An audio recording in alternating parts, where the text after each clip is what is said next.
Risk equalization is a way of equalizing the risk profiles of insurance members in order to avoid loading premiums on the insured to some predetermined extent. In health insurance, it enables private health insurance to operate in some countries to be offered at a common rate for all comers, even though insurers are not allowed by law to reject clients or impose special conditions for their health insurance. This is achieved by transfer payments through a risk equalization pool usually run by a neutral party such as a government agency. Healthcare. In unregulated competitive markets for individual health insurance, risk-rated premiums are observed to differ across subgroups of insured people, which are defined by rating factors such as age, gender, family size, geographic area, occupation, length of contract period, the level of deductible, health status at time of enrollment, health habits, and via differentiated bonuses for multi-year no-claim to prior costs.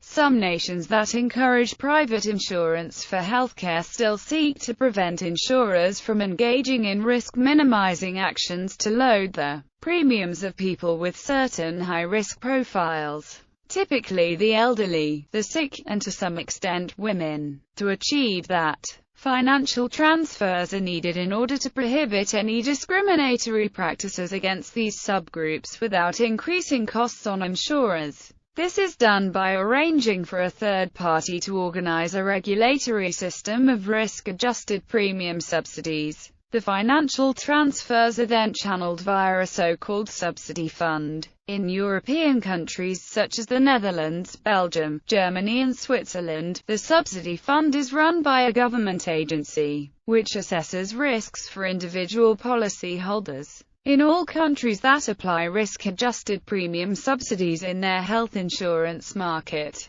the sponsor organizes it in the form of risk equalization among health insurers. The risk-adjusted premium subsidies for the insured are channeled to the insurers. In this case, the subsidy fund is called a risk equalization fund. An insurer receives a relatively large sum of subsidies via the REF if the risk profile of their members is relatively unhealthy and vice versa. Although premiums can be rated across many subgroups of insured people, a sponsor may not want to subsidize all observed premium rate variation in practice. The total set of risk factors that insurers use to rate their premiums can be divided in two subsets. The subset of risk factors that cause premium rate variation that the sponsor decides to subsidize, the S-type risk factors, and the subset that causes premium rate variations which the sponsor does not want to subsidize, the N-type risk factors. Gender, health status and age will, in most countries, be considered S-type risk factors. Examples of potential N-type risk factors are a high propensity for medical consumption, living in a region with high prices and/or overcapacity resulting in supply-induced demand, or using providers with an inefficient practice style. The sponsor determines the specific categorization of S-type and N-type risk factors. When the government takes up the role of the sponsor, this categorization is ultimately determined by value judgments in society. Note that, because the premium subsidies are risk-based, price competition will not be distorted by these subsidies and therefore incentives for efficiency are not reduced. This system operates in countries such as Australia, Germany, the Netherlands, Belgium, Switzerland, and Ireland. The system of risk equalization plays a crucial role in order to reduce the incentives for risk selection in this new Dutch market of regulated competition. Dutch insurers are not allowed to risk-rate their premiums.